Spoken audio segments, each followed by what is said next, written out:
This video wouldn't have much going on visually, so feel free to put it on in the background as you paint minis or, I don't know, play Madagascar Escape to Africa on your Nintendo DS. Mish Mash made a video recently on Alykinder 2, and that'll be linked below, if you fancy lore without a British accent.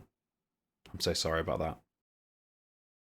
Alexander the Great, Genghis Khan, Sune Alykinder Rinvenk, Saladin, some of the greatest military minds and conquerors throughout history, but today I will only be focusing on one of them. Sune Alykinder Rinvenk was born in 1711 in the city-state of Skar, deep in the mountains of Tok. The Sune clan was one of the wealthiest in all of Tok, but were not part of the first families of that nation.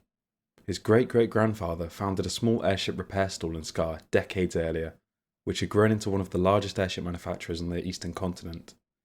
Sune Industries was preeminent among the airship builders of Skar, who were the finest in Tok, and arguably across all Alwood. Sune Industries was also the investor for the largest and most daring projects of Tok, and other nations, when the Allies and frequent wars with their neighbours allowed it, as after all, the Quar have always been at war. At the time of Alykinder's birth, Skar had a population of close to 1 million. Alykinder grew up comfortable in treacherous terrain and proved quite adept at piloting the various aircraft and balloons that each citizen of Skar used to travel from peak to peak of the mountains. As with most, when you're born into a family business, Alykinder's path in life seems settled from a young age. He would be raised to continue the Sune line of business and further his kin. But Alykinder dreamed of being a soldier from the start. His family did not react well. He was a mediocre student, I get you, Alykinder, and he showed little aptitude or interest in business. I get you, Alykinder. A week before his 16th birthday, he left his parents a note and hitched a ride to Bulmarin, the capital of Tok. He enlisted under a false name and was in basic training 2 days later. As predicted by his family, it didn't take long once the training started for Alykinder and his higher-ups to realise he would never have the constitution or fortitude to be a rifler. They did recognise his exceptional intelligence and problem-solving skills, and he was sent to Fort Till after basic training, and there found his new home in the Corps of Engineers. Around this time, Alykinder began using his real name. Alykinder's records as a recruit are lost, and most of his graduating class were killed at Goanna Creek. Check out my previous video. While in Fort Till, he met and made a lasting impression on Colonel Chott, commander of the engineering school. Alykinder had two rare talents among the Quar. He was a creative thinker and a born conciliator. He could smooth over problems between two feuding comrades, and he could sort out more efficient ways to perform various engineering tasks. These skills take him to the pinnacle of what he's going to achieve in life. Alykinder spent 2 years along the southern border with the 33rd Regiment of Tok, and later the 10th Tok Guards. He stayed out of trouble by all accounts, well on the way to making his curtain. He was involved briefly in the siege of Speartull, when that city-state attempted to secede in 1729, but spent most of the 6-month battle packing demolition charges. His role there has since been exaggerated by many, but never by Alykinder, or any of his inner circle. In 1730, Tok was invaded by Lower Barrow. I cover this completely in an earlier lore video, which will be linked. But all you need to know on Alykinder's end is the Tokish forces were decimated, and Alykinder, with many of his troops, are taken prisoner. Although both Skar and the POW camp were high in the mountains, it was a complete 180 from the comfortable life that Alykinder had left behind. Alykinder started a newspaper for the POWs. While it does not seem like much, a newspaper for prisoners, forgotten high up in the mountains, gave them some activity to do and took their minds away from despair, more towards hope. None of this was lost on Colonel Chott. His leg had grown infected and had to be amputated. From his sickbed, he met regularly with Alykinder, and the two came to have a strong friendship as a result. Alykinder's second project was much more ambitious, becoming a real author. Nothing like the AI slot books on Amazon, but instead documenting what had gone wrong with the Siege of Holm, and scrawling down his thesis. In this book, Alykinder showed his radical ideals regarding warfare, and how it had grown stale in Alwood. Tactics had plateaued. Up to this point, war had largely been waged on the basis of sieges and campaigns of limited territorial gain, accompanied by simultaneous political negotiations. Stringent efforts were made to keep lands and cities intact at the cost of riflers' lives. Alykinder came to the conclusion this was to keep the ruling class of the first families as intact as possible, while settling their disputes with as many ordinary riflers as needed. Alykinder's idea was that the way to end a war, and to end the long war itself, was to take as much territory as quickly as possible to shock the other side into a political resolution, akin to the German Blitzkrieg in World War II.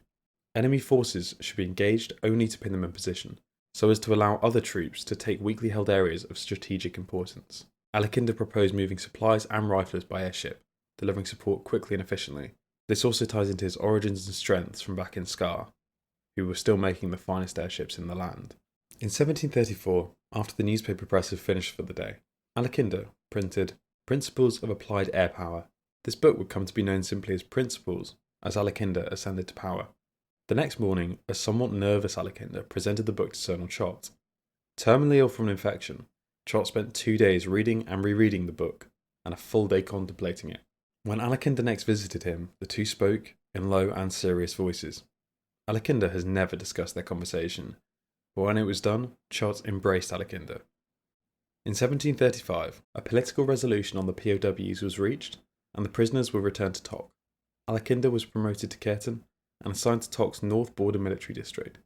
This region included his hometown of Scar. Chott, massively weakened by his illness, passed away minutes before the returning prisoners would have passed into Tok's custody. Chott was scapegoated as the Quar to blame for the massacre at Quar, thereby preserving the military reputation of Loster, who, as you know, was pretty much at fault for the whole thing, if you watched my previous video, whose clan was far more influential at court. Alykinder always held his friend in high regard, despite this lie put to the general public. Within a year, Alykinder had 3 small airships and the 111th trained in parachute insertion based on his book principles. Within 18 months, he had 9 ships, a full brigade of airship marines, and 2 massive military transports called Long Walkers. A large number of airship designers, crew, and military officers busied themselves in Sunni Industries, experimenting with tactics. At the same time, as heir to Sunni Industries, Alykinder encouraged merchant clans on either side of the Tok and Barrow border to make beneficial trade agreements. This was easily completed with Alykinder's wealth, influence, and knowledge. By 1740, northern Tok and southern Barrow cities had formed a loose political alliance. Merchant airships went freely between city-states on both sides, protected by militia forces trained in Alykinder's principles. It was not an open rebellion as would spring up later, but rather a strong streak of independence on the part of these city-states.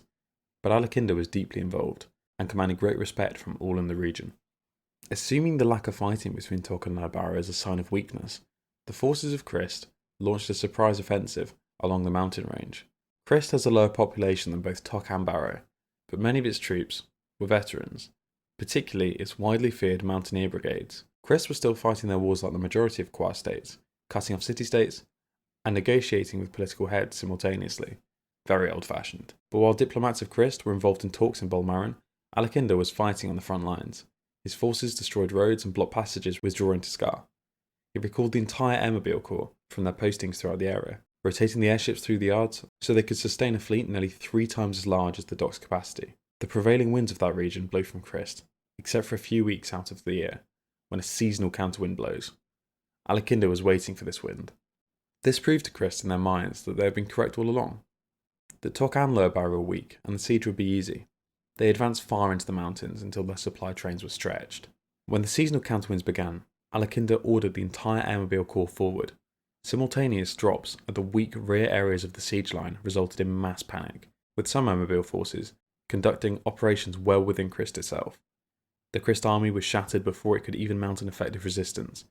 Thousands of prisoners of war were scooped up, as units on the march suddenly found themselves assaulted on all sides by riflers who appeared as if from thin air. In Bulmarin, the negotiators of Christ immediately sued for peace. This significantly expanded the areas that Tok controlled. Alykinder saw to it that Tok's boundaries now included the entire area of operations for the Airmobile Corps, involving many regions of Lower Barrow, as well as 2 or 3 key locations inside Christ, including a large helium processing facility. Alykinder's success was almost entirely due to his superior tactics and improvements in airship construction, but this was lost on the rest of the Quar. The victory was seen as a fluke. However, Alykinder was still swept into political power in the north. Around this time, his book, Principles, began to be publicly printed. Despite Alykinder's popularity and his brilliant military mind, he did not anticipate the backlash building against him in the capital. King Vec IX was a puppet ruler, controlled by his cousin Duke Aiko. Aiko knew what kind of threat Alykinder represented, very clearly reading between the lines of Principles and seeing in it the end of the First Families. Aiko buried Alykinder's accomplishments in court, to the point where Alykinder's name was removed from consideration for knighthood, and credit for the miracle of Scar was given to a young viscount who was not even directly involved. Aiko then restructured the army of Tok to place himself as a greater influence. The Airmobile Corps were disbanded. Most of the airships of the fleet were privatised to cronies of Iko, including both Long Walkers. Alykinder resisted politically as much as he could, but he just did not have the influence in the capital to stand up against Iko. He watched in horror as Iko dissolved all of his hard work, while taking credit for the campaign against Christ. Alykinder found himself in Dunport, on the edge of Lake Morandi. Tok was to declare war on Chrysler in 2 months. Mobilisation had already begun in the capital, but the frontiers had not been alerted.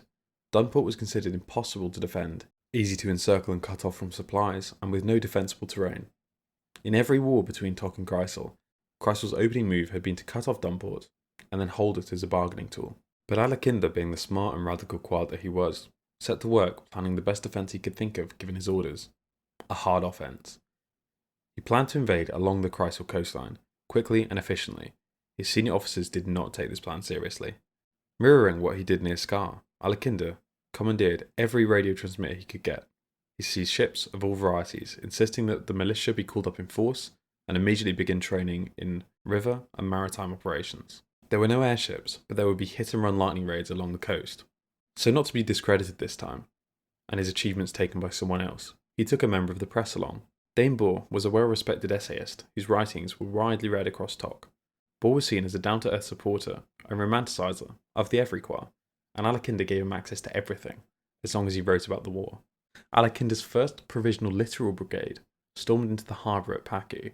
They set demolition charges on the hulls of troop ships and cruisers, destroying stockpiles of ammo and fuel, and retreated into the sunset in their converted civilian vessel armada. The Chrysel timetable for the invasion of Tok was delayed by a week, then 2, then 4, as Alykinder's forces ravaged the coast, sabotaging railroad viaducts and capturing and sinking ships. Bohr's essays from this campaign were later collected into a book called The Lake Raiders, and it was a bestseller. Bohr had been there for the raid on Paku, as well as the taking of the Chryselian submarine U-9. Side note, please show me a Quar submarine. I need it in my life. Why could I not find an official image? In one chapter of this book, there was a flattering and largely true depiction of Alykinder. Duke Iko noted with concern that Alykinder's small ragtag force was in real danger of beating his own imperial army to the capital of Chrysel. He ordered Alykinder to pause and consolidate his gains. Alykinder ignored the order. He was a strong enough mind to know what Iko was trying to do, and what the endgame of this military campaign was. The capital of Chrysel was a massive fortress town, and had been for hundreds of years. Dubbed the Citadel, it sat on a marshy peninsula into the lake, whose causeway was studded with gun emplacements, and since the raids began by Alykinder's forces, the lakeward side was reinforced as well. After an extensive survey of the area, Alykinder drafted his plan of attack. At this point, the raids on the coast saw diminishing returns. Alykinder collected his littoral brigades into a single body and attacked the citadel at the causeway. This was incredibly bloody, with the Tokish forces suffering heavy casualties. Years later, Alykinder would express misgivings with this operation, saying that if he had to do it again, he would not have chosen a single costly assault straight into such powerful fortifications. It was one of his bloodiest operations in terms of casualties, as his side did not have armour support, and the Chryselian gunners were veterans and well dug in. But the Dunporters who were involved were proud of the charge, and preferred to be part of the assault instead of being captured or killed in their own city. They still hold Alykinder in high regard. Political negotiations in Bulmarin concluded the war less than 2 weeks later. Alykinder was on the rise in Tok. Duke Iko ordered Alykinder back to northern Tok, with an order to prepare for an invasion of Lower Barrow. This was to take Alykinder away from the south and centre of Tok, where he had been very popular and gaining much influence with strong political allies. Alykinder's return to Scar was like the homecoming of a celebrity. Everyone in the north knew he had been slighted previously, and sent away to ruin his image, and possibly even get him killed in an errant military campaign. But instead he returned, with great successes under his belt, and back to the place he was born no less. Once Alykinder arrived, he made no effort to conceal that hostilities were to begin with Lower Barrow. Instead, he began political operations against the nation almost immediately. Envoys were dispatched to various city-states which he used to treat with. He told them frankly, he was coming into Lower Barrow and he was going to win. The city-states had 2 options: remaining with the central government which had neglected them for decades, or offer token resistance and formalise their commitment with Tok. To make sure that his threats were credible, Alykinder staged massive military drills, the like of which Tok had never seen. Huge paratrooper airdrops, armour formations, and infantry section attacks, showing all in Lower Barrow they were outmatched. Then, in defiance from orders from the higher-ups in Bulmarin, He began operations a week before their timetable. By the official date hostilities were to commence, Alykinder had accepted the surrender of 3 city-states and was in a position to receive 2 more. Only the Lower Bowery city-state of Molf offered resistance. The 1st Airmobile Brigade under the command of Colonel Min Ye dropped behind their lines and took their entire militia from the rear. Alykinder quickly replaced the rulers of Molf with puppets. The government of Lower Barrow never considered they would lose so many city-states so fast. They were shocked. They were more shocked that Alykinder wouldn't accept any terms outside of a full subjugation of Lower Barrow. He said he was fielding a zone of military operation, so would not bow to any governmental or civilian laws. He was in command. Alykinder was not listening to the government of Lower Barrow or Tok, and was fully set on repaying the damage Lower Barrow did to him and his troops in the Battle of Goanna and the following POW camp. Barrow's forces, when threatened, would construct elaborate fortifications across what they felt would be necessary choke points. Alykinder would instead send an Airmobile Brigade beyond the fortifications to prevent supplies from reaching them. An encircled or cut-off army, dug into their field fortifications, was as good as captured. While this wasn't the start of the crusade, it was the first of the nations Alykinder managed to gain full influence over and take into the fold of the Tokish rule. The Lower Barrowese rulers went into exile. Alykinder installed a puppet government in Lower Barrow, and ordered that its military be reformed into the Tokish model. Alykinder had now consolidated his political gains in Tok, and reorganised the Tokish military once again, which was changed under Duke Aiko. Duke Aiko was forced to accept Alykinder as governor for the Svalbard and Barrow March. Alykinder's allies in Parliament allowed the zone of operations to continue even though the war was over, meaning he was supreme ruler of any area where the military was deployed. The Airmobile forces received special attention in Alykinder's reorganisation. Airmobile armies were merely administrative formations. Brigades would be constituted from the Airmobile army for specific operations. Once an Airmobile force had completed its operation, it would be relieved by a light infantry army, sent back for resupply, and then a new brigade reconstituted for the next operation. This served to keep Alykinder's best riflers and officers directly under his supervision, and confused any spies as to the numbers or tactics of these formations, which were still new and unknown to the wider world of Alwood. In 1757, a freighter landed at Dunport, and to the surprise of the dock workers, a host of infantry marched off. At their head was Kersin Kellerim-Key, and he introduced himself as the commander of the Volunteer Brigade of Tolmore, and pledged to serve Alykinder and his cause. Kersin Key was a Tolmorese patriot. For a century, Tolmore had been partitioned by Cresel, Merbrek, and Koftir, and used as a pawn in the balance of power between the 3 nations. As an oppressed and subjugated people for as long as they could remember, the political message of principles resounded strongly with the Tolmorese. Where a Tokish reader might have taken gentle exception to some of Alykinder's harsh characterizations of the first families, a Tolmorese reader was likely to endorse it wholesale. They had experienced firsthand what it was like to live under occupation. While Alykinder was originally suspicious and wary about this, he posted them on the border with Christ, away from the prying eyes of the nations which might see this as a declaration of war. Since the Christ invasion that culminated in the miracle of Scar, Christ diplomats had been lobbying the Parliament and King of Tok for a return of some of their territory. An interclan marriage between the sept clans of the ruling families of Tok and Christ was arranged, and as part of the strategic marriage, several large regions of land and some border city-states were transferred back to Christ. This was incredibly unpopular in both Christ and Tok. The ruling class of Tok was very unpopular, and the Tokish saw this as a capitulation of fairly won land, which it did not need to return.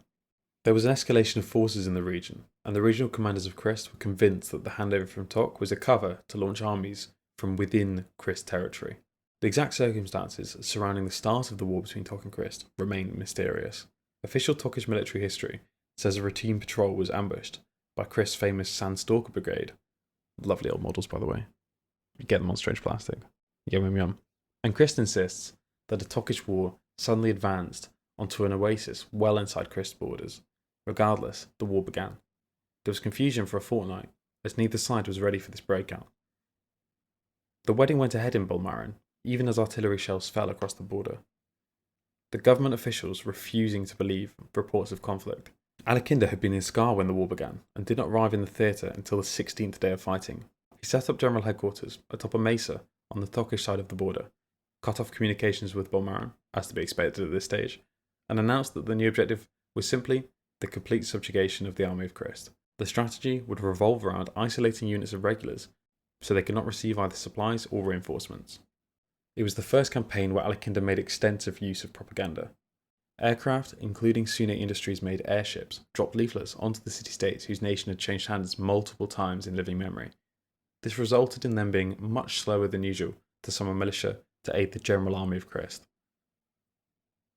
However, Christ's riflers were experienced guerrilla fighters, holding out in isolated pockets in extreme desert conditions. What ended the resistance of the army of Christ was a complete shortage of munitions. The airmobile marines severed their supply lines and raided their supply caches. The militia was stopped from rallying to the aid of the regulars. Only one unit, the Sandstorker Brigade, never surrendered, and marched back to their home city proudly at the end of the war. The unpopular ruling clans of Christ were forced into exile. We're seeing a theme here with the ruling classes. In their place, Alykinder arranged for a coalition of noble families. Christ became a republic of ruling clans, rather than a monarchy. A lasting truce between Christ and Tok was cemented into place, and the army of Tok learned from the desert regiments of Christ, even as Christ created its first airmobile corps, learning each other's specialities and becoming much closer in the coming years. Alykinder was now treated everywhere in Tok as the highly respected celebrity and notorious leader that he had been for years in the northern mountains. The newly formed Crusaders took the lower chambers of Parliament, and some minor nobility began publicly allying themselves with the Crusader ideology. Alykinder was offered to be created a duke, which he politely but pointedly declined. Becoming so high up in the political system was unthinkable decades earlier when he was but a young Quar. When an unrefusable offer came from King Vec himself, Alykinder deferred to his older sister, and she was created the Viscountess Barrowmarch. Duke Iko, who had arranged the political marriage with Christ that had fallen to shambles, was now the marginalised figure in court. The power of the king and royal clan were gradually rolled back. Royal prerogatives were scaled back, and the Chamber of Noble Lords was increasingly moved to a role as a ceremonial body. UK moment. Ancient systems of taxation were dissolved, and the first families were no longer given the power they once were in Tok. In 1760, King Vec was forced to accept the new national charter, recasting the country as a parliamentary democracy with the king as its ceremonial head. For the first time in over half millennia, a major nation of the Quar was no longer ruled by a king. While Tok had no king, there was no denying that Alykinder was the de facto ruler of the nation. He travelled widely, officially continuing the work of training and reorganising the army, but also speaking to crowds on the core Crusader values, that the long war would end when the first families no longer used the lives of ordinary Quar in their machinations to remain in power. Talmor was still massively supportive of these speeches, which were written and printed secretly, distributed among the population carefully. Young Talmorese Quar ran away to join the Talmor Volunteer Brigade, now almost an army in strength. In addition to the idealism of the crusade, they were also driven by another factor. War was brewing again between Mebrek and Kreisel. The Talmorese city-states of Ypres, Marzol and Parth had strong economic connections, though Ypres lay within Kreisel's sphere of influence and Marzol and Parth within Mebrek's. A proxy war between Kreisel and Mebrek was to be fought between these cities, which would cause considerable damage to the Talmorese land between them. The native Talmorese population were entirely opposed to this. In Tok, Kat and Kiev, the Talmor Brigade, still stationed around Christ, sought a private audience with Alykinder. After this meeting, Alykinder gave a speech to the Parliament of Tok. In this speech, Alykinder proclaimed that the ideology of the Crusade could not end at the border of Tok. The situation in Talmor was an abomination, and the kingdoms of Mebrek and Kreisel were at fault for this. Alykinder called on the Quar of Talmor to rise up in rebellion, and asked for a declaration of war against Kreisel and Mebrek. I suppose this is the official start of the current crusade. After a drawn-out military campaign, Talmor was liberated, finally getting a secure peace and order among its own people. The ruling class of Kreisel were exiled after their surrender, and raids into Mebrek resulted in their withdrawal from the conflict. While the army of Tok was afield in Talmor and Kreisel, most of the officers who remained on the home front were loyal to Duke Iko, who had been completely shunned by Alykinder and Parliament. Iko consolidated their loyalty to him, promising a return to the old order. They began to siphon recruits into formations under their own control, creating a smaller army, loyal to them. Alykinder was in Talmor, signing the Crusader alliance between the nations taken by Tok during his tenure as an officer. Among its other provisions, it unified the organisation of the armies, created common supply and acquisition systems, and formalised military command in Alykinder himself, now styled Marshal of the Crusade. This was accompanied by trade and border agreements, and a great number of other political issues which diminished the power of the aristocracy in these nations. A great number of these families would in time emigrate to Koftir and Fidwog. As the Crusader alliance was proceeding, Duke Aiko suspended Parliament and declared martial law with his army backing him. His first act was to convene a court to convict Alykinder of treason. Alykinder's response was swift and furious. The Provisional Imperial Army was less than half the size of Alykinder's army of Tok. However, it still marched out to meet the Crusader army. Alykinder put himself at the head of the largest single airborne force assembled by Quar and advanced on Tok's capital of Bulmaran. The Crusader forces found that the outer defences outside Bulmaran had been prepared but then abandoned. They advanced cautiously, not entering Bulmaran itself until some days after the landing. Once inside, they found that Royalist forces had dug into the city itself. A 7th century prohibition on war in urban areas was broken. The Royalists centred their defences on the Imperial Palace. They were no match for the veteran Crusader army. The Royalist defenders included military cadets and armed civilians, brainwashed and commanded by inexperienced officers. Duke Aiko died in the palace, leading a doomed assault at the head of a formation of young cadets. King Vec himself was found dead on his throne. The Crusaders have long since claimed he was killed by his bodyguard to prevent the Crusaders from taking him alive. Royalists claim that the king was summarily executed by the First Crusader Guard. What actually happened is lost to time. Many Royalist units in the years since, particularly the Black Watch of Fidwog, will execute surrendered rifles belonging to the First Crusader Guard for their alleged regicide. To avoid further unrest, Alykinder immediately introduced martial law and locked down the cities with his forces, ordering units of Lower Baron Tomwell to the task. He kept units possibly sympathetic to Aiko and the destructive scenes further away from the capital. The citizens of Tok mourned their dead king and the destruction of their capital. Though the Crusader faction heaped blame onto the Royalists, they lost significant support among the Quar. Mass emigration began from Tok.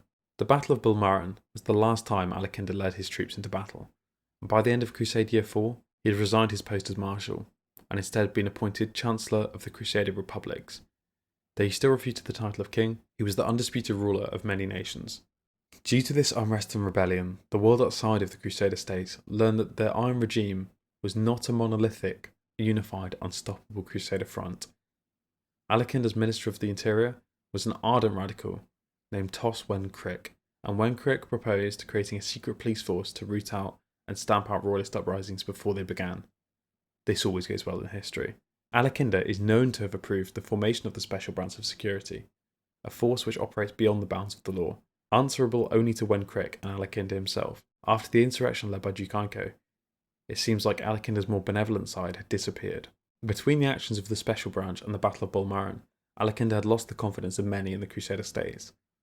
Many felt that the actions undertaken by the army did not justify the goal of an end to the Long War, and even more felt that Alykinder's actions were more likely to lead to more violence than less. A grand convocation of noble clans in Creven agreed to form a unified army to oppose the Crusaders. But even as these armies were massive, they were subject to squabbling and infighting, particularly between nations. The self-styled Grand Army of Kings was not equal to the veteran Crusaders, with their huge airmobile brigades and veteran carterods. The death of the Grand Army of Kings came in pieces. First, Mebrek, staging ground of the army, was invaded and forced into submission when the Crusaders were able to destroy the ports while arms and munitions were brought in. This mirrored Alykinder's earliest combats against Crasil on Lake Morandi. A combined fleet of warships from Iaski and Sleven were destroyed in the Inishol archipelago. Very rare Sleven lore mention, let's go. The king of Creven was Quarnapped in a raid on his mountain lodge. At the end of Crusade Year 9, the only nations which had not separately negotiated a peace with the Crusader states were Koftir and Fidwog. But the Crusader army was not large enough to control the surrendered nations. Though these formerly royalist states were supposed to remove their kings and provide fresh legions for the Crusaders, they showed no compliance beyond empty words. Despite the efforts of the Special Branch, royalist insurrections were known to be occurring or have occurred inside Upper Barrow, Christ, and even Tok itself, once stalwarts of the Crusade. Garin Ha started 1768 as a schoolteacher, and by the end of the year had risen to lead one of the largest anti-royalist factions in Mebrek. Sympathetic to the Crusader cause, he created writings in support of the Crusade. He was supported heavily and brought into power after a failed assassination attempt. The SBS agents that had supported Ha's rise to power approached him with a message directly from Alykinder, requesting him to join the Crusade willingly with the promise of upgrading Merbrek's infrastructure, starting with the rebuilding of her major ports. In return, Mebrek would become the Crusade's manufacturing and economic hub in the west.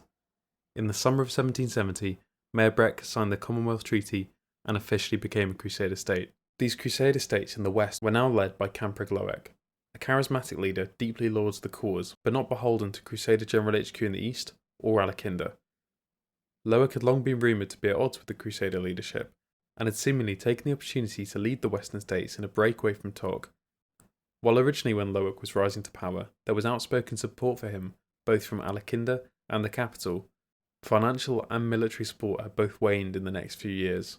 Loek's highest priorities were strengthening Meerbreck's military position and his idea of a union of free nations, but without direct assistance from Crusader General HQ in Bulmarin and the Eastern Crusader states. This has been difficult. Some even wonder how long he could keep revolutionaries and insurrectionists at bay. Alykinder and the Crusaders had long since promised to end Creven's history of being taken advantage of by all of its neighbours, but Loek's withdrawal to Meerbreck left Creven open to further depredations by Anyara, Iaski, and anyone strong enough to carve out a piece of territory. In 1777, rumours of Alykinder's failing health began to circulate. In Tok, Christ, Kreisel and Schramm, the fallout was nearly immediate. The eastern half of the continent had been in turmoil for decades, and those tensions, even though they were just a rumour, began to ignite old rivalries. Tok, the home of the Crusade, nearly splintered in two in the first weeks of speculation and rumour. Amidst the turmoil in Tok, Camprigg Belgaran was recalled to Crusader HQ. With little ceremony, Belgaran left Creven with the entirety of the Crusader airmobile forces in the west and their specialised air fleet. The circumstances of Alykinder's death, even now, remain unclear. For weeks in 1780, rumours and uncertainty surrounding the truth of the matter caused chaos to reign across Alwood. The governing powers in Tok, both military and civilian, did their best to hide Alykinder's death from the public and their allies, while they worked frantically to fill the vacuum his death left politically and militarily. Rivalries within the Crusader command structure were magnified, and the situation quickly became volatile. Outside of the rumours, events taking place in eastern Alwood, primarily in Tok, were unclear. In places like Meerbreck, Koftir and Creven, the populace wondered if Alykinder was really gone, and cautiously went about their lives. Real news was almost impossible to separate from propaganda. The rumours gained strength when Alykinder's weekly radio broadcasts were no longer aired, and the rumours further solidified when Tolmor's liberation anniversary passed with no word from Tok or Alykinder, something he would make time for previously. In the west, the Quar had heard that Alykinder's son, Mertin, had taken the mantle. Mertin might be one of the most pointlessly qualified names, just call him Martin. Then rumours spread that Camprigg Meir was in command of the Crusader military. These conflicting rumours evenly divided the populace. Leadership passed on by lineage was a vestige of the royalist. The old ways, those of the first families, the very traditions Alykinder sought to abolish. While others argued that Alykinder's abilities were so rare they could only be ever found again in his son. Still, other rumours were that Alykinder was locked away and his inner circle had staged a coup, making his son a puppet, or that Alykinder himself was heroically leading an army in the field to quash the coup. After nearly a month of silence from the capital, during what would have been a weekly address to the realm from Alykinder, the Rifler's Dirge was played for the full hour. The press and minor elected officials continued to be stonewalled for information from Crusader command. Within days of the broadcasts, seeming confirmation of the news of Alykinder's death, Upper Barrow, Kreisel, and Eastern Schlam declared their independence from the Crusader cause, and fierce fighting laid waste to vast swaths of the country in the following weeks and months. The Crusader Special Branch deployed nearly all of their resources into these conflicts. Many agents, once clandestine, were operating openly in support of Crusader military efforts to quell these rebellions. The situation quickly became untenable. Initially, the Crusader effort had held together with the tenacity and grit of the rank-and-file military and the common civilian Quar, whose new life under Alykinder's doctrine had brought them freedom and prosperity. But now even the most ardent Crusader resolve was being sorely tested by the eruption of the entire continent into war. The power vacuum in the east with the loss of Alykinder and Crusader infighting created opportunity in the west. The Anyaran incursions into Creven and Koftir seemed perfectly timed to the news of the father of the Crusade's death, the news that had shocked all of Alwood and brought life to halt for a brief time. And so ends the story of Alykinder, a massive figure in the lore who is now confirmed dead, while his background, ideals and alliances will shape the setting for years to come. This Quars War is a narrative in progress, So I expect we'll get a larger update on the leadership of the Crusade as we push into new books, plastic kits and lore drops in the next few months, maybe years. If you enjoyed the video, like and subscribe. More lore videos will be released as the setting evolves. Goodbye for now. Alykinder's first provisional literal regret. Oh my god, that's hard to say. Alykinder's first provisional literal regret. Assuming the lack of fighting between Tok and Labaru. Oh my god.